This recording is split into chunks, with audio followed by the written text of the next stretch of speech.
Ito nga pala si Kathleen Funada, siya ay 18 years old, at kasalukuyan siyang nasa Tokyo. Nire-record niya ang sarili para maging proof na nakarating siya dito. 2 taon bago pa lumabas ang mga halimaw ay namumuhay ng normal si Kathleen. Pero mula nang lumaganap ang sakit na nakakapagpa-transform sa mga tao para maging isang halimaw ay nasira ang kabuhayan ng lahat at nagkaroon ng malaking kaguluhan. Sa taas ng Tokyo ay nagpapatrolya ang isang reporter sakay ng isang helicopter. Nang makita niya ang isang pabagsak na eroplano na kontaminado pala ng mga halimaw sa loob. At ang ating bida na si Kathleen ay nagnanais na makagawa ng vaccine para maibalik ang mundo sa normal. Samantala sa unang panahon ay nasa dagat sakay ng isang bangka ang mga malalakas na mandirigma. Ang pangalan nila ay Kanzaki Sensui at Tsunade Kenroko. Sila pala ay napatalsik sa kani-kanilang mga bayan dahil sa mga hindi inaasahang pangyayari. Si Kanzaki ay dating isang samurai general, habang si Kenroko naman ay isang magaling na ninja. Naglalakbay sila sa karagatan nang biglang lumakas ang mga alon kaya lumubog ang bangka nila. Nagising ang dalawa at nagtataka sila sa kapaligiran dahil napunta sila sa kasalukuyang panahon. Dito ay first time lang nila na makakita ng mga gusali pero alam nilang ang mga tao ang gumawa nito. Naglakbay ang dalawa at nakita nila ang isang lalaking malapit ng mag-transform. Naging isang malaking halimaw ito sa harapan ng dalawa na labis nilang ikinabigla. Agad na kumuha ng tubo si Kanzaki, at saka kinalaban ang halimaw pero nabali lang ang tubo na hawak niya. Hahampasin sana ni Kenroko ng fire extinguisher ang halimaw pero hindi din ito umubra, at saka nalagay sa alanganin ang lalaki. At dahil nga siya ay isang ninja at nagawa niyang makatakbo sa bingit ng panganib. Dumating ang isang kotse at sakay pala nito si Kathleen, saka ginamitan ang halimaw ng kuryente at natamba. Kumuha ng blood sample si Kathleen sa halimaw at saka sumakay na ang dalawa sa kotse. Binigyan sila ni Kathleen ng pagkain, na nagustuhan naman ng dalawa, at saka nalaman ng mga mandirigma na nasa future pala sila. Nalaman din nila ang kasalukuyang sitwasyon tungkol sa kumakalat na virus na dahilan ng pagiging halimaw ng mga tao. Nag-alala si Kenroko na baka infected na rin daw sila dahil nilabanan nila ito, pero sinabi ni Kathleen na basta hindi sila nito nasugatan ay ayos lang sila. Sa biyahe ay nalaman ni Maeda na isang malakas na samurai pala si Kanzaki kaya gusto niyang ibigay dito ang samurai niya kaya bumaba ang matanda para kunin ito. Nakarating na sila sa base ng mga tao at sinalubong naman sila ni Brian na isang marine. Mamaya ay pinakilala niya rin ang dalawang mandirigma sa nanay niya, at saka nagpunta na sila sa doktor sa kanilang camp. Hindi makapaniwala si Adam na galing sa nakaraan ang dalawang mandirigma at saka umalis na ito. Nagpakilala ang doktor na si Yoshinaga sa dalawa, at siya raw ay nag-aaral sa mga halimaw na tinatawag na mga gibi-ate. Ipinakita nito sa dalawa ang iba't ibang itsura ng mga halimaw. Sinabi ni Yoshinaga sa dalawa na kapag nagamit na ng isang gibi-ate ang lason niya ay hindi ito makakahawa sa loob ng 24 hours kahit na masugatan ka nito. Dagdag pa ni Yoshinaga na gumagawa daw sila ng drugs para pagalingin ang mga gibi-ate para maging tao ulit sila. Gabi na kaya nagsindi na ng maraming ilaw sa kanilang camp dahil takot daw dito ang mga halimaw, saka inabot ni Kathleen ang nakuhang blood sample. Mamaya ay gustong makalaban ni Kathleen si Kanzaki para malaman kung tunay nga na malakas ito bago niya sila bigyan ng mga sandata. Sumugod na ang babae, pero sa isang iglap ay natalo si Kathleen kaya humanga si Kathleen sa kanya. Dahil dito ay binigyan na sila ni Kathleen ng mga kagamitan habang si Kenroko naman ay nagkulay ng buhok. Sa labas ay inabot na ng gabi si Maeda na kumuha ng espada sa bahay niya kaya dapat siyang mag-ingat. Nang malapit na siya sa gate ay nakita siya ng mga gagambang gibi-ate pero niligtas siya ni Adam. Narinig ng mga halimaw ang putok ng baril kaya naging agresibo sila kaya naghanda ang mga bantay. Tinawag ni Maeda si Kanzaki para ibigay ang samurai, nang biglang mawalan ng supply ng kuryente, kaya namatay ang mga ilaw kaya maaari silang sugurin ng mga halimaw anumang oras. Ibibigay na sana ni Maeda ang samurai pero nadaget siya ng malaking ibon na halimaw. Tumalon ng mataas si Kanzaki para makakapit siya kay Maeda at saka kinuha ang samurai at pinaghihiwa ang halimaw para mailigtas ang matanda, at saka nagalit siya at sinugod pa ang marami sa pinaghihiwa. Sinabi ni Kenroko na dapat ay maayos na nila ang mga ilaw para lumayo ang mga halimaw pero hindi daw ito magiging madali dahil inaatake sila, at mas dadami pa raw ang mga halimaw mamaya. Samantala napasok na ang gusali ng mga gibi-ate at nagtakbuhan ang mga tao. May nakapasok na rin sa loob ng silid ng nanay ni Kathleen, at saka dumating ang anak para iligtas siya. Sa labas ay sinunog nila ang mga tent para makagawa ng liwanag at makita ang mga halimaw pero hindi tumatalab ang mga bala nila sa mga armor ng mga ito.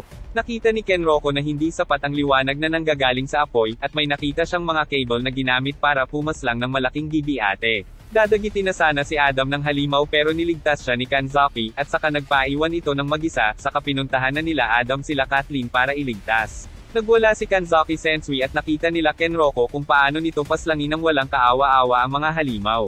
Pero may isang malaki at matigas na naman na gibi-ate na hindi tinatabla ng samurai niya. Dumating si Kenroko at nagbato ng granada kaya nasira ang armor ng halimaw, saka ito hiniwa ni Kanzaki. Pinoprotektahan pa rin ng mga tao ang laboratory kung nasaan ang mga vaccine habang si Kanzaki ay pinagpapaslang lahat ng makitang gibi-ate. Umaga na nang matapos ang labanan, at nakita nilang si Maeda ay malapit ng maging isang gibi-ate, pero natutuwa pa rin ito dahil nakita ang lakas ni Kanzuki sa pakikipaglaban, at ang huling hiling nito ay si Kanzaki ang tumapos sa kanya bago pa siya maging isang gibi-ate. Labis na nalungkot naman ang ating bida sa pagkawala ng matanda. Binigyan nila ng maayos na libing ang matanda, at kakaunti na lang sila na natira kaya naisipan nila na lumipat na ng lugar kung saan malayo sa syudad. Nagpapatulong si Yoshinaga kay Kanzuki na mangolekta ng mga kamandag ng mga gibi-ate para mapag-aralan ito ng doktor para makagawa ng vaccine at handa naman tumulong ang samurai. Bago maglakbay ang mga bida ay nais munang kunin ni Yoshinaga ang mga nasimulan na mga sample ng vaccine, at pagkatapos ay tinatangka nila na pumunta sa pinakataas ng gusali para tignan kung may helicopter pa doon na pwede nilang gamitin. Habang kinukuha ng doktor ang mga vaccine samples ay nagtanong sa kanya si Adam kung magagawa daw ba talaga ito ng doktor dahil nawalan daw siya ng maraming mga tao dahil sa pagpoprotekta sa mga vaccine. At sinabi ng doktor na sa tulong ng mga bago nilang kasama ay mas mapapadali ang pagre-research niya para sa mga vaccine. Nagpunta na sila sa ibabaw ng gusali at nakita na nandoon pa nga ang helicopter. At sa kabigla naman may naramdaman na kakaiba si Kanzaki pero hindi niya alam kung ano ito. Nakita nila ang isang taong nakahiga, saka nagplano silang iligtas ito. Papalapit na sana ang helicopter nila sa gusali para iligtas ang taong nakita pero may isang gibi-ate na sumigaw ng nakakabinging tinig at nang tignan ay isa itong malaking gibi-ate. Nakita sila ng isang tao na mukhang nanggaling din sa unang panahon, at saka kinapitan ng halimaw ang helicopter nila kaya gumamit ng mga pampasabog si Kenroko para putulin ito pero hindi pa rin ito sapat. Aatakihin sana si Kenroko ng gibi-ate pero niligtas siya ni Kanzaki, saka gusto ni Kanzaki na ihagis siya ni Kenroko sa halimaw. Pagka-atake ni Kanzaki sa halimaw ay naputol ang samurai na hawak niya, habang ang hindi kilalang kalbo ay kumakaway sa helicopter. Nakiusap si Kenroko na magpatulong sa kalbo kaya nagpahila sila dito gamit ang mga lubid niya, saka sila tumalon pababa ng helicopter.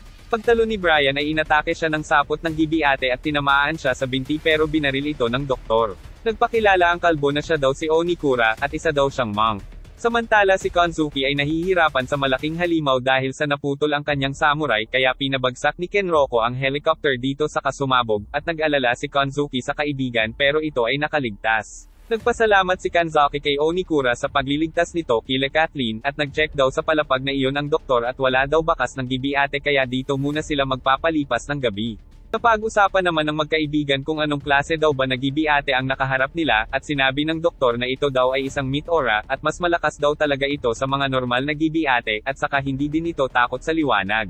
Kinabukasan ay gustong bumalik ni Yoshinaga sa kanilang dating camp dahil may gagawin daw siya doon, at sila Kathleen naman ay pupunta sa mga gusali para maghanap ng makakain. Pagdating sa camp ay gagamutin sana ng doktor si Brian pero naging isang gibi-ate na ito at inatake ang doktor, at saka dumating si Adam para iligtas siya. Habang naghihintay ay nawawala ang nanay ni Kathleen kaya hinanap nila ito at nakita nila ito na nasa tapat ng isang malaking samurai, at ito pala ay ang samurai na pagmamay-ari ni Kanzuki, at maging sila Onikura at Kenroko ay nakita din ang mga sandata nila. Nag-uusap ang tatlo nang marinig na nakikipaglaban ang monk, at nakita nila na napakaraming mga butiking gibi-ate sa lugar kaya pinilit nila na makalabas kaagad sa loob ng gusali. Paglabas ay nakita nila ang napakaraming mga nagliliparang gibi-ate dahil madilim sa labas dahil sa ulan. Dumating na nga dito sa kanilang tagpuan ang doktor at si Adam pero nakita nila ang napakaraming gibi-ate sa labas. Mabuti na lang ay nandoon ang malalakas na mga mandirigma para protektahan sila Kathleen. Sumugod ang napakaraming mga gibi-ate at nagwala na naman si Kanzaki. Susugurin sana ng malalaking ibon sila Kathleen pero binaril ang mga ito ni Adam. Kailangang makarating ng grupo sa kanilang sasakyan pero napakaraming mga gibi-ate sa paligid, at mukhang pagod na rin si Kanzaki, at saka nagsimula na silang tumakbo papunta sa kanilang sasakyan, naligtas naman nilang nagawa. Pero sa loob ng sasakyan nila ay nakitang hindi maganda ang lagay ni Kanzaki. Samantala ipinakita ang flashback kung saan nagharap sa labanan sila Kanzaki at Kenroko dahil sa magkaiba sila ng master na pinagsisilbihan. Naglaban na nga ang dalawa at naging patas lang ang laban dahil sa hindi matamaan ni Kanzaki ang ninja na si Kenroko, at hindi rin magawang sakta ni Kenroko ang depensa ng samurai kaya umalis na lang ito. Samantala habang naglalakbay ang grupo ay pumutok ang gulong ng kanilang sasakyan kaya nalalagay na naman sa peligro ang buhay ng ating mga bida. Sila Kenroko at Onikura ang lalaban muna sa mga halimaw dahil nagpapahinga pa si Kanzaki. Papalapit na ng papalapit ang napakaraming mga gibi-ate sa dalawang mandirigma. Nahuli ni Kenroko ang lumilipad na halimaw sa kabinanata ni Onikura at tumalsik ng malayo. Sinusugod na sila ng mga gibi-ate at hindi sila makakaalis dahil sa wala na silang sapat na oras para palitan ang sumabog na gulong. Paparating na ang mga halimaw at bumaba naman si Adam ng sasakyan, maugat na ang mukha niya at may hawak na isang remote at saka tumakbo siya papunta sa mga gibi-ate. Sa nakaraang episode habang tumatakbo sila papunta sa kanilang sasakyan ay natusok pala siya ng isang gibi-ate kaya naman malapit na siyang maging halimaw. Agad naman na naintindihan ng mga kasamahan ang kalagayan ni Adam kung bakit pinili na lang nito na sumugod sa mga halimaw. Umupo ito habang hinihintay ang mga butiking gibi-ate, at balak pala niyang pasabugin ang sarili gamit ang remote at bomba na nakakabit sa katawan. Naalala ng lalaki ang mga kaibigan, at nang malapit na ang mga halimaw sa kanya ay pinasabog na nito ang sarili, na naging dahilan ng pagkasira ng tulay. Labis na naman na nalungkot si Kathleen dahil nabawasan na naman sila. Naayos na nila ang sasakyan dahil sa pagsasakripisyo ni Adam, at nakaalis na sila ng ligtas. Nagising na si Kanzaki at nalungkot ito sa nangyari kay Adam. Kumanga naman si Kenroko kay Adam dahil sa kahit masama ang bunganga nito ay handa nitong gawin kung ano ang nararapat. Sinisisi ni Kanzaki ang sarili dahil sa mga nangyari, at sinabi naman ni Kathleen na handang mamatay si Adam at wala daw itong pinagsisisihan sa mga ginawa. Hinatahi ni Yuriko ang damit ni Onikura at nang iabot na nito sa kanya ang damit ay namumula ang mga pisngi ng monk na napansin naman ni Kenroko. Tinukso siya ni Kenroko na nagkakagusto na daw si Onikura sa nanay ni Kathleen kaya binatukan siya nito, at nagtawanan ang mga kasama. Sa flashback ng buhay ng monk ay malalaman na wala silang nakikitang babae sa kanilang lugar kaya naman pangarap nila ang makasalamuha ang mga babae at magkaroon ng kasintahan. Sinabi ng monk na mahilig daw siya sa mga bata kaya tinukso siya ni Kenroko na hindi daw halata sa mukha niya.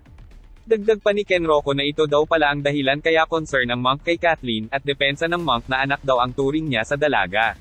Sinabi ni Kenroko na bakit daw hindi pormahan ng monk ang nanay ni Kathleen, napatingin naman ang monk kay Yuriko, saka sinabi ni Kenroko na kung nagkataon ay magkakaroon na siya kaagad ng asawa at isang anak kaya binatukan na naman niya ang ninja dahil sa hiya. Nakita sila ng dalawang lalaki na may balak na masama. Pagkaparada ng sasakyan ay bumaba ang mga bida, at mamaya ay hinagisan ng lambat si Kathleen at nahuli nila ang dalaga, saka nagpakita ang isang matangkad, at isang nakatoksido na mga lalaki, at saka may dumating pang isang sasakyan. Bumaba sa sasakyan ang isang mukhang manyakol, at sinasabi nito na hindi daw sila mananakit basta susundin lang ang ipinag-uutos nila. Nagpakilala ang mga ito na mga takas na preso daw sila. At ang tawag sa kanilang samahan ay Galliants. Nais ng mga Galliants na kunin ang mga pagkain nila pero hindi sila pagbibigyan ni Kanzaki kaya nainis ang pinuno nila. Sinabi ni Kathleen na siguradong mananalo si Kanzaki dahil isa itong tunay na samurai pero hindi natakot ang mga Galliants dahil tiwala sila sa kanilang boss na nagpakilalang si Renjiro.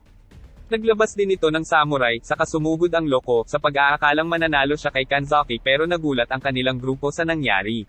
Gusto ni Renjiro na tapusin na lang daw siya ni Kanzaki pero ayaw ng samurai dahil mga gibi-ate na lang daw ang papaslangin niya. Gusto sana siyang subukan ng isa sa miyembro ng Galliants pero pinigilan siya ng kasama, at saka umalis na ang mga siraulo. Nagpatuloy sa paglalakbay ang ating mga bida, at kinakailangan nilang dumaan sa isang tunnel pero napahinto si Yoshinaga dahil maraming nagtatagong gibi-ate sa madidilim na lugar. At dahil wala silang ibang madadaanan maliban sa tunnel na ito, ay si Kanzaki na daw ang bahala sa mga kalaban gamit ang samurai niya. Nagdahan-dahan sila papasok sa loob ng tunnel, at nang sindihan ang ilaw nakita ang napakaraming mga gibi-ate sa loob, na ikinabahala ng ating mga bida. Napilitan na magpreno si Yoshinaga, dahil sa mga sasakyan na nakaharang sa dadaanan nila, at saka malapit na sa kanila ang mga gibi-ate. Niyaya ni Kanzaki ang mga mandirigma para harapin ang mga kalaban, at gusto sana na makipaglaban din ni Kathleen pero pinigilan siya ni Onikura saka sinabing bantayan niya na lang ang nanay niya. Nagsimula na silang kalabanin ng mga halimaw sa labas sa pamamagitan ng kanya-kanyang pamamaraan. Si Kanzaki ang haharap sa malaking gibi-ate at walang takot niya itong sinugod. Paglapit ay agad na hiniwan ng samurai ang tiyan nito sa pinagtutusok. Sa loob ng sasakyan ay nag-iisip ng paraan ang dalawa kung paano makakadaan sa nakaharang na mga sasakyan kaya balak nilang pasabugin ang mga ito gamit ang mga granada. Ginusto ni Kathleen na siya ang gagawa nito kaya lumabas na siya ng sasakyan. Samantala si Kanzaki ay nakikipaglaban pa rin sa mantes na halimaw, saka siya nadulas at inatake nito. Si Kathleen naman ay ginamit na ang mga granada para magkaroon ng daanan pero nang babalik na siya ay nadapa siya, saka nasa harapan na niya ang isang gibi-ate. Tutusukan na siya nito kaya napasigaw ang dalawa. Balak siyang puntahan ni Kenroko pero hinaranggan siya ng marami pang gibi-ate. Samantala si Kanzaki naman ay busy rin sa pakikipaglaban sa mga armored GBate, at kayanan ng kanyang gamit na samurai ang matitigas na armor ng mga ito. May isang babae naman na napadaan sa kanila at ito ang tumulong kay Kathleen, sinugod niya ang halimaw sa katinusok sa ulo, na siyang agad na ikinasawi nito at saka nahimete si Kathleen, at naalala ang tatay niya. Nagising si Kathleen at nakita ang babae na nagligtas sa kanya na isa-isang pinapaslang ang mga GBate gamit ang shotgun. Nagpakilala ang babae na si Ayami, dating pulis, saka nagpasalamat si Kathleen sa kanya. Napakadami ng mga kalaban kaya nahihirapan na ang ating mga mandirigma sa kanilang sitwasyon pero hindi sila sasuko. Maging si Kanzaki ay nahihirapan sa pakikipaglaban sa mga matigas na GBate. Binaril ito ni Ayami ngunit nahihirapan din makatagos ang bala ng shotgun niya sa matitigas na armor ng mga GBate. Nagpatuloy siya sa pagbaril at nang mawasak ang armor ng GBate ay agad na sumugod si Kanzaki para paslangin ito. Nakailag ang mantis na GBate sa inihagis na patalim ni Kenroko na ikinagulat niya, sabay sumugod ito sa kanya. Sumugod ang monk at pinisa ang buntot ng halimaw, saka ginawang bola ng baseball ang ulo nito. Nagtutulungan naman sina Ayami at Kanzaki sa pakikipaglaban sa mga matitigas na GBate at napapaslang naman nila ang mga ito. Habang ang monk naman ay nagwawala na rin gamit ang pambihira nitong lakas. May nakapuntang GBate sa likod ng monk na agad naman na pinaslang ni Kanzaki. Sinugod sila ng 3 GBate, saka tumalon para makaiwas, at ginamitan naman ni Kenroko ng cable ang 3, saka tinapos ni Kanzaki. Walang hirap na pinagpapaslang ni Kanzaki ang mga butiking GBate, habang si Onikura naman ang humarap sa mga makukunat na halimaw, saka nagpatuloy ang napakatinding labanan ng mga tao laban sa mga GBate. Naubos ng ating mga mandirigma ang napakaraming mga halimaw, at nagpakilala sa kanila ang babae na nagligtas kay Kathleen. Niyaya ng grupo na pasalihin sa kanila si Ayami para madagdagan ang kanilang puwersa laban sa mga halimaw, na hindi naman ito tinanggihan, na ikinatuwa ng ating mga bida. Sinabi ni Yoshinaga na kinakailangan na daw nilang makaalis sa lugar na iyon dahil sa napakadelikado, samantala ang grupo ng Gallians ay nagmamasid sa malayo kaya nalaman nila kung gaano pala kalakas ang grupo ng ating mga bida. Nakalabas na sila sa tulay at dinala naman sila ni Ayami sa isang lugar na napuntahan na daw nito, dahil sa pwede daw maligo doon. Naligo sila sa hot spring para mag-relax at nalaman nila na ang nanay ni Ayami ay napaslang ng GBate. Sama-sama din ang mga lalaki sa hot spring at sinabi ng doktor na kailangan daw ng mga mandirigma na magbabad dito para madaling gumaling ang mga sugat nila, at ganitong-ganito din daw ang sinabi ng master ni Kanzaki sa kanya. Mamaya ay naunang umahan si Kanzaki at nakita nila ang mga malalaking peklat sa likod nito. Dahil sa sinabi ng doktor ay naalala ni Kanzaki ang kanyang kabataan, dahil pinaslang ang mga magulang niya, at nang makita ang isang lalaki ay inakalang kalaban din ito kaya sinugod ito ng batang Kanzaki pero sinabi ng lalaki na kakampi daw siya sa kabinuhat siya nito. Ang lalaking swordsman na lang ang nag-alaga kay Kanzaki at ito na rin ang nagturo sa kanya kung paano humawak ng sandata para maging isang swordsman. Habang nasa hot spring ay sinabi ng master niya na mas mabilis maghilom ang mga sugat kapag naligo ka sa hot spring pero dagdag pa ng master niya na kahit na daw ang hot spring na ito ay hindi kayang pagalingin ang sakit niya. Namatay ang master ni Kanzaki dahil sa sakit at ipinamana sa kanya ang gamit nitong espada. Pagkatapos naman mawala ng master niya ay nagkaroon ng bagong master si Kanzaki na isang samurai. Si Kanzaki ang nagsilbing proteksyon ng master niya sa mga digmaan. Dito naman natanggap ni Kanzaki ang ikalawang sandata niya na isang samurai. At ito ang dahilan kung bakit naging dual wielder na samurai si Kanzaki. Mamaya ay umalis na ang grupo sa lugar na iyon para magpatuloy sa kanilang paglalakbay, nang mapansin nila na sinusundan sila ng grupo ng mga Gallians. At nagulat si Ayami nang makita ang tatay niya na si Renjiro na pinuno ng mga Gallians. Isang umaga ay nakahanda na ang agahan ng grupo na Gallians, at nagrereklamo sila dahil katsu curry na naman daw ang pagkain nila. Depensa ni Sakuma na masustansya daw kasi ito, at mamaya ay dumating na ang dalawa. Tinanong ni Renjiro kung kamusta daw ba ang lakad nila, at sinabi ni Guren na wala daw silang nakitang tao. Nababahala ang grupo nila dahil malapit na daw maubos ang kanilang stock na pagkain. Nang dahil dito ay naisipan ng pinuno na si Renjiro na maghamon ng rematch sa ating mga bida, at saka umalis na sila, at nagpunta ang mga ex-convict sa nag-iisang daanan sa lugar na iyon para hanapin ang grupo nila Kanzaki. Samantala nagtataka si Kanzaki kung ano ang nasa harapan niya, at sinabi ni Yoshinaga na ito ay Google Map, at makikita mo dito ang kasalukuyang lokasyon at ang destinasyon mo, at namangha ang samurai sa teknolohiyang mayroon ang panahon sa kasalukuyan. At habang tahimik silang naglalakbay ay nakita nila na sinusundan sila ng grupong Gallians. Nang makita ni Ayami ang driver ng sasakyan ay nagulat siyang ang tatay niya pala ito. Inunahan sila ng kalaban, saka nagpepreno sa harapan nila para pahintuin ang sasakyan. Inutusan ng pinuno si Guren na patigilin ang sasakyan ng mga bida kaya naglabas ito ng baril. Pero nagulat ang lahat nang may makitang isang malaking GBate sa harapan, katulad ito ng nakalaban nila sa itaas ng gusali noong unang part. Nagtaka si Kanzaki kung bakit buhay pa ang meteora na ito kahit pinabagsakan na ito ng helicopter ni Kenroko. Nang makita nila ang itsura nito ay mukha itong tao, at nag-aabang ito sa entrance ng isa pang tunnel.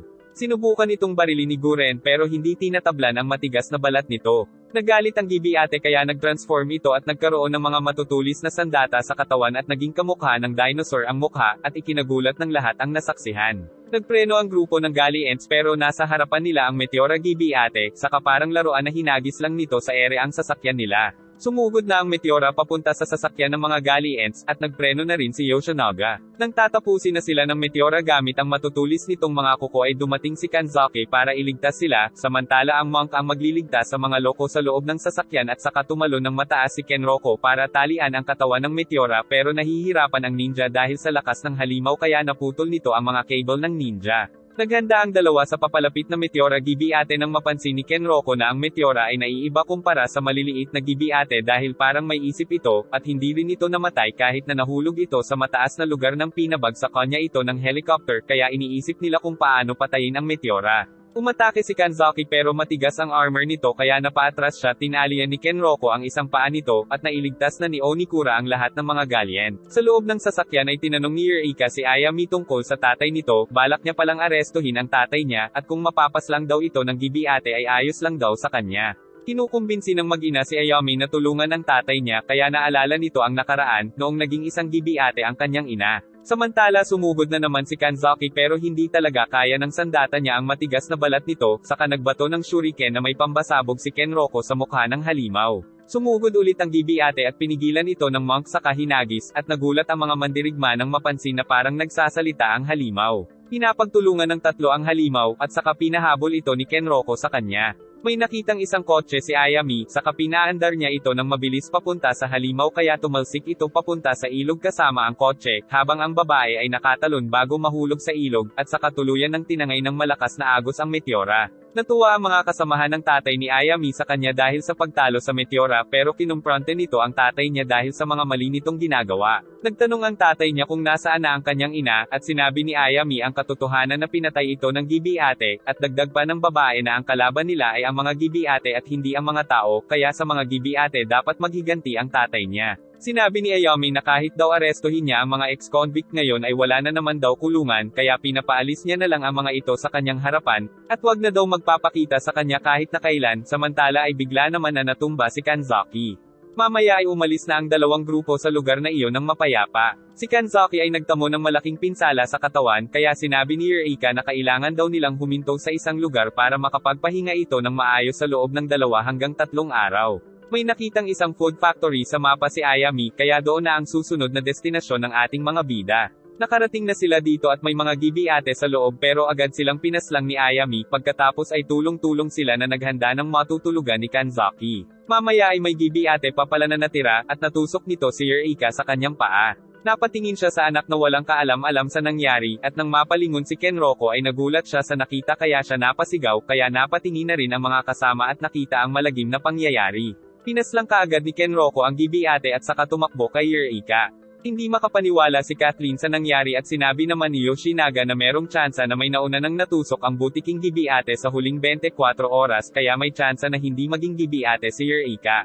Ang tanging magagawa lang nila sa ngayon ay ang magpahinga at magdasal habang hinihintay na makarecover ang katawan nila Eureka at Kanzaki. Natutulog na ang lahat ng magising si Kathleen sa kalagitnaan ng gabi at nakitang wala sa higaan ang nanay niya. Si Ayami at Kenroko ay magkasamang maghahanap kay Eureka, habang kumukuha ng mga supply ng gamot, habang si Onikura naman ang maiiwan para bantayan sina Kanzaki at si Kathleen. Napakataas ng lagnat ni Kanzaki, at inaalagaan naman itong mabuti ni Kathleen, saka may nakita siyang isang sulat sa ilalim ng una ng nanay niya. Binasa niya ang sulat, at nagpapaalam na pala sa kanya ang nanay niya, sinabi sa sulat na, bagamat nawala na siya ng mga magulang, ay nandyan pa rin naman ang mga kaibigan para protektahan siya. At nakalagay pa sa sulat na kapag hindi daw naging isang halimaw si Eureka ay babalik daw siya sa kanila.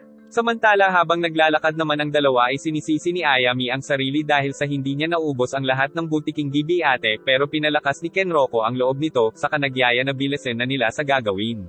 Nagpatuloy na sa paglalakad ang dalawa at may nadaanan silang isang sasakyan na kung saan doon pala nagtatago sa loob si Eureka na malapit ng maging isang Gibiate. Nakarating na ang dalawa sa destinasyon at narinig nila na may mga gibi-ate sa loob. Kinalampag ni Kenroko ang pader para puntahan ng mga gibi-ate, at paglabas ay saka ito inambush ni Ayami. May isa pang dumating kaya pinagtulungan ito ng dalawa hanggang sa maubos ang mga halimaw. Madilim sa loob kaya alerto ang dalawa sa pagpasok at saka nanguha na sila ng mga gamot. Pagkatapos ay naghiwalay ang dalawa para naman manguha ng mga pagkain. Pag-upo ni Ayami ay muntik na siyang matusok ng isang butiking gibi-ate at the rescue naman kaagad si Kenroko sa kanya. Sinabi ni Kenroko na kailangan daw nilang mag-focus dahil kailangan pa nilang hanapin si Eureka mamaya at saka hindi pa rin maganda ang kalagayan ni Kanzaki. Pagkatapos ay masayang naglalakad pabalik ang dalawa dahil sa marami silang nakuhang mga supply. Samantala sa kinaroroonan nila Kathleen ay may narinig silang mga gibi-ate sa labas pero mag-isa lang nalalaban ang monk at saka may sakit pa si Kanzaki. Tumakbo ang dalawa habang dala-dala ni Kathleen ang sandata ng samurai para tignan kung gaano kadami ang mga halimaw. Nais din lumaban ni Kathleen pero tinulak siya ng monk sa loob sabay sinira ang bodega dahil nais labanan ni Onikura mag-isa ang mga halimaw. Sinabi ng monk na kapag nakabalik daw siya ng buhay ay nais nito na magpaluto ng curry kay Kathleen at naghanda na ito sa napakatinding labanan. Umaga na nang makauwi sila Kenroko at Ayami nang makita nila ang mga bangkay ng napakaraming mga gibi-ate sa labas at saka nakita rin nila si Onikura na duguan. Binuksan ni Ayami ang bodega saka nakita niya ang umiiyak na si Kathleen at agad itong pumunta sa monk. Nakita naman ni Kenroko ang isang gibi-ate na may suot na damit na kapareho ng suot ni Eureka kaya nalaman nilang naging isang gibi-ate ang nanay ni Kathleen. Nagising si Kanzaki at nakita ang mapapait na pangyayari, saka nakita nito ang bangkay ni Onikura saka pinasalamatan sa pagprotekte kay Kathleen saka kinuha ang charm nito. Samantala ang mga Gallians ay naglalakbay nang biglang umusok ang sasakyan nila kaya nalungkot ang grupo pero may nakitang malapit na mechanic shop si Guren kaya maaayos nila ang sasakyan. Napansin din ni Guren ang isang gusali na madilim sa loob kaya naisip niyang may mga gibi-ate sa paligid kaya agad na nilang inayos ang sasakyan. Maraming nakuhang pagkain ng mga kasamahan nila sa lugar na iyon pero kailangan nila ng mainit na tubig para sa mga cup noodles kaya pumasok sa loob ang tatlo saka may naapakan na buntot ng gibi-ate si Sakuma kaya tumakbo sa mga kaibigan. Pinaslang nila ang ilan sa mga ito pero napakadami kaya tumakbo na lang sila at saka naiwan pala ni Sakuma ang mga bomba niya kaya hindi siya makatulong sa dalawa. May humarang din sa harapan nilang mga halimaw kaya hinagisan ito ng net ni Hamuro, saka pinagsasaksak ni Mikimoto pero napakarami pa rin sa likod kaya tumakbo sila palabas ng bodega. Naisip ng grupo na kapag iniwan nila ang mga butiki sa loob ay susugurin sila ng mga ito mamayang gabi kaya kailangan nilang paslangin lahat ng mga butiking gibi-ate. Pumasok ulit ang grupo saka ginamit nila ang mga langis ng sasakyan para sunugin ang mga gibi-ate sa loob ng bodega. Tumalon si Mikimoto gamit ang sandata niya saka hinagisan nila ang mga gibi-ate ng pampasabog. Sa wakas ay nakakain na rin sila ng cup noodles, saka nakita nilang malungkot pa rin ang boss nilang si Renjiro dahil sa mga sinabi ng anak nitong si Ayami sa kanya. Samantala ang ating mga bida ay tinitignan ng mapa kung saan sila pupunta para makakuha ng mga impormasyon at makapag-develop ng vaccine. Mamaya pa ay gumawa si Ayami ng improvised na kalasag para sa lahat ng mga kasama, saka binigyan niya si Kenroko ng isa pang sandata na ikinatuwa nito. Kinabukasan ay nagpatuloy na ang ating mga bida sa pagpunta sa research center para mangalap ng mga impormasyon sa mga gibi-ate. Pagpasok ng sasakyan ay nakita nila ang napakaraming gibi-ate sa mga parte na hindi nasisikatan ng araw. Bago bumaba ay nag-usap ang dalawa dahil sa napipinto nilang kakaharapin sa gagawing misyon. Pagbaba ni Kenroko ay nakita niyang dumating din doon ang mga Galliants. Dahil dito ay si Kanzaki ang haharap sa mga gibiya habang sila Kenroko at Ayami naman ang kakalaban sa mga Galliants. Sumugod na ang mga Galliants pero ang mga gibi-ate ang pakay nila at hindi sila Kanzaki kaya nagtaka ang ating mga bida sa nangyayari. Sinabi ni Renjiro na utang na loob daw nila ang mga buhay nila kaya naman balak nila na tulungan sila Kanzaki saka nagkatinginan ang mag-ama. Sumugod na rin ang mga bida at gamit ni Kenroko ang sandata ng monk at ang ganda ng teamwork ng magkaibigan. Maging ang Galliants na sila Mikimoto at Sakuma ay hindi nagpahuli sa labanan. At maging si Hamuro ay ipinakita din ang sariling taktika sa pakikipaglaban.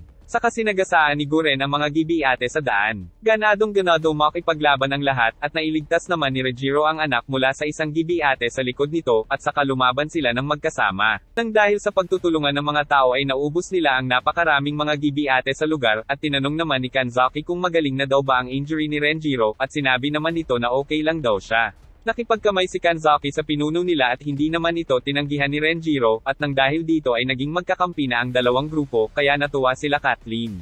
Mamaya ay sabay-sabay na kumain ang dalawang grupo, at naisip naman ni Kenroko ang monk dahil paborito niya ang kinakain nilang curry. Napansin ni Renjiro na wala si Yoshinaga doon, at sinabi ni Kathleen na nagsasagawa pa ito ng research tungkol sa ginagawang vaccine, kaya dinala na lang ni Kathleen ang curry sa doktor, at nasarapan naman ito. Kinamusta ng dalaga ang ginagawang vaccine ng doktor, at sinabi nitong malapit na niyang matapos ito, salamat sa tulong nila Kanzaki. Kinagabihan ay napagana nila sa Kuma ang generator kaya naman nagkaroon ng ilaw ang buong gusali. Kaya naman nagkaroon ng tsansa na makapag-relax at makapag-inom muna ng alak ang mga Gallians at ang ating mga bida.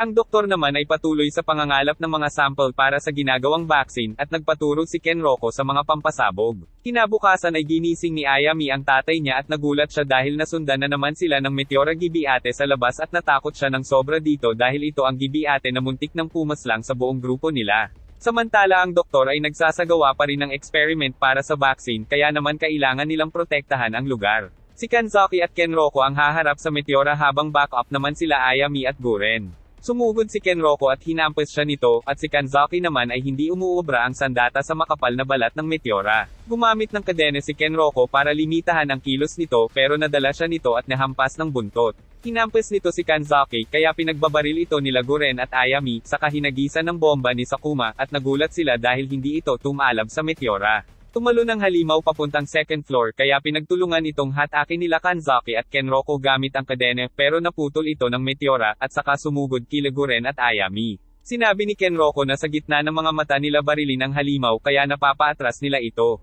Patuloy pa rin ang matinding labanan ng Meteora laban sa mga bida habang si Yoshinaga naman ay nagko-concentrate sa ginagawang vaccine. Kinuha ni Kenroko ang mga pampasabog ni Sakuma at sabay-sabay niyang hinagis sa Meteora kaya tumalsik ito sa labas na agad naman na sinundan ni Kanzaki. Natapos na ni Yoshinaga ang vaccine samantalang namatay na ang Meteora at nakita naman ito ng doktor kaya agad-agad siyang bumaba para tignan. Pagbaba ay nagalit si Yoshinaga dahil sa pagpaslang nila sa Meteora na ipinagtaka ni Kathleen. Pinagtapat ng doktor na siya daw at ang Meteora ay hindi galing sa planetang Earth kaya labis na nagtaka ang mga kasamahan. Sinabi ng doktor na sa mundo nila ay nagkakaroon sila ng kapangyarihan kapag uminom sila ng dugo ng god na si Soma pero ang mga hindi makakayanan ang kapangyarihan ng dugo ay nagiging isang halimaw. Napag-alaman na dati palang tao ang Meteora at ito ang fiancé ni Yoshinaga. Ang tatay ng fiancé ni Yoshinaga ay gumagawa ng mga artificial na dugo ni God Soma na aksidente namang nainom ng fiancé niya. At dahil dito ay nagsimula ng mag-research ang doktor ng gamot para sa minamahal, saka tumakas daw sila at nakarating sa planet Earth. At dagdag pa ng doktor na kaya daw nasusundan sila ng Meteora ay dahil pareho sila ng brainwaves nito dahil nagmula sila sa iisang planeta. Nagulat ang lahat sa mga natuklasan, at ayaw na rin ipagpatuloy ni Yoshinaga ang pagdevelop ng vaccine dahil patay na rin daw ang Meteora na nais niyang iligtas. At dahil sa mga nangyari ay nais silang lahat na patayin ng doktor. Hinagis ng doktor ang vaccine kay Ayami at tumama ito sa leeg ng babae. Sinabi ng doktor na nakagawa siya ng isang vaccine na nakakapagpa-transform ng tao para maging isang mas malakas na uri ng Gibiate. Naging isang malaki at nakakatakot na halimaw na si Ayami, at saka ginamit na rin ni Yoshinaga ang vaccine sa sarili. Nagsimula ng umatake si Ayami at pinigilan naman siya ni Hamuro. Ginamitan niya ito ng net pero agad na nakawala at lumipad, saka sumugod papunta kay Hamuro at tinusok ang lalaki na naging dahilan ng pagiging isang Gibiate rin ito pero bago pa siya mag-transform ay binaril na ito ni Guren. Sumugod si Mikimoto pero nabali nito ang sibat niya, sabay sa isang iglap ay napaslang at saka isinunod kaagad si Sakuma. Samantala ang doktor ay nag-transform na bilang isang Gibiate at saka pilit nitong sinusugod si Kathleen pero tinutulungan ang dalaga ng dalawang mandirigma. Pinagtulungan ng dalawa si Yoshinaga, habang si Renjiro naman ay hinarap si Ayami pero hindi makakilos ang matanda, kaya hinaronggan siya ni Guren pero siya ang natusok ng buntot saka tinapos na ni Kanzaki si Ayami sa pamamagitan ng pagputol ng ulo nito. Samantala nagsagupaan na sila Kenroko at Yoshinaga, at nagawa ng mandirigma na matalo ang doktor sa pamamagitan ng sandata ng monk. At saka gumapang si Yoshinaga papunta sa Meteora. Natalo na nila si Ayami at si Guren naman ay nanghihina na rin hanggang sa malagutan ng hininga. Mamaya ay biglang nagalit si Yoshinaga kaya napatingin ang apat na natitira. Papalapit na ang halimaw kila Kanzaki, at malapit na rin lumubog ang araw kaya naman mas magiging delikado kung matatagalan sila. Nagulat sila nang magsalita si Yoshinaga kahit na isa na itong Gibiate at sinabi nitong mas malakas na daw siya dahil sa wala ng araw. Ang plano nila ay ang patakasin sila Kathleen habang nilalabanan nila Kenroko at Kanzaki ang halimaw. Unang sumugod si Kenroko para makagawa ng opening para sa atake ni Kanzaki. Nang makalapit ang ninja ay gumamit siya ng cable sa leeg ng halimaw pero naputol ito kaagad. Tumakbo na nga sila Kathleen habang nilalabanan ni Kenroko si Yoshinaga. Sinubukang tusukin ng ninja ang halimaw pero nahawakan ang sibat saka pinaikot-ikot siya at nang makaalis ang ninja ay sinipa ito sa mukha sabay hagis ng patalim pero nailaagan lang ito ni Yoshinaga. Wala nang hawak na sandata si Kenroko at napansin niya na bumibilis na rin ang kilos ng halimaw. Nang sasaksakin niya na ito ay nakagat ang patalim niya sa hinampas ng buntot, at balak na siya nitong tapusin saka siya niligtas ni Kanzaki. Ngayon ay si Kanzaki naman ang humarap sa halimaw. Hahampasin siya ng buntot nito pero naunahan ito ng samurai, at saka tumulong si Kenroko gamit ang cable. At nang makakita ng pagkakataon ay tutusukan na ito ni Kanzaki pero kinagat lang ng halimaw ang sandata niya saka inihagis ang isang espada pero nakailag ang halimaw. Naputol na ni Yoshinaga ang cable ng ninja, at nabali din nito ang samurai ni Kanzaki. Sumugod ulit si Kanzaki gamit ang isa pa niyang espada, kaya dumipense ang halimaw, saka binuhat ang sasakyan at ibinato sa mandirigma, kaya tumalsik si Kanzaki habang sa likod ay nandoon na rin ang iba pang mga gibi-ate. Papalapit na si Yoshinaga sa ating bida, nang gamitan siya ni Kathleen ng baril na may pangkuryente. Napigilan niya saglit ang doktor pero hinila nito ang cable kaya nabitawan ni Kathleen ang baril. Mapapansin naman na napinsala ang loob ng katawan ni Yoshinaga sa ginawa ng dalaga. At saka binato pa ito ni Kenroko ng mga patalim kaso ay matigas talaga ang balat ng gibi-ate na ito. Hinalabas ni Yoshinaga ang pakpak niya, at saka sungay, at ginaya ang sandata ni Ayami. Sumugod na ang gibi-ate na may matutulis na mga kuko kay Kenroko, at naiilagan naman niya ang mga atake nito, hanggang sa hindi na kayang umilag ng ninja kaya natapakan ito ng halimaw. Sinabi ni Yoshinaga na ang tunay niyang pakay sa simula pa lang ay ang mailigtas ang meteora at makabalik sa kanilang planeta ng magkasama pero huli na daw dahil patay na ang meteora. Nalaman ng ating mga bida na ginamit lang pala talaga sila ng doktor para sa pansariling interes nito. Mamaya ay dumating naman si Renjiro para ibigay ang sword niya kay Kanzaki, saka tumakbo ang matanda papunta sa gibi-ate, na agad naman na natusok ng buntot nito pero sinadya pala ito ng matanda dahil naglagay siya ng maraming bomba sa katawan niya. Pagsabog ay napinsala na naman ang katawan ni Yoshinaga kaya sinamantala na ito ni Kanzaki para sumugod sa katinusok ang noo na kahinaan ng gibi-ate, saka inilabas ang samurai ni Renjiro at pinutol ang ulo ng halimaw. May mga nagkalat pa na bomba sa paligid at ginamit naman ito ni Kenroko para pasabugin ng tuluyan ang katawan ng halimaw. Pagkatapos nila matalo ang halimaw ay sumakay sila sa isang speedboat para tumakas sa lugar pero ayaw sumama ni Kanzaki sa kanila dahil natusok pala siya ng gibi-ate at nangangamba na maging isang halimaw din habang kasama nila sa bangka. Walang magawa ang dalawa dahil ayaw talaga sumama ng kaibigan pero bago nila iwan si Kanzaki ay binigyan ito ng tracking device ni Kathleen kung saan makikita ang lokasyon ng bawat isa sa kanila. Umalis na nga ang dalawa at tumakbo na papalayo si Kanzaki. May tiwala naman si Kenroko sa kaibigan na tutuparin nito ang pangako na makikipagkita ang samurai sa kanila kung sakaling hindi siya maging isang halimaw, at saka sumugod na si Kanzaki sa napakaraming mga gibi-ate. At dito na nga nagtatapos ang series na ito mga Lodi. Sana ay nagustuhan nyo at mag-like and subscribe na rin kayo. Pakicheck na rin po ng ating mga playlist sa ating channel. Yun lang po, muamwa chup chup aha.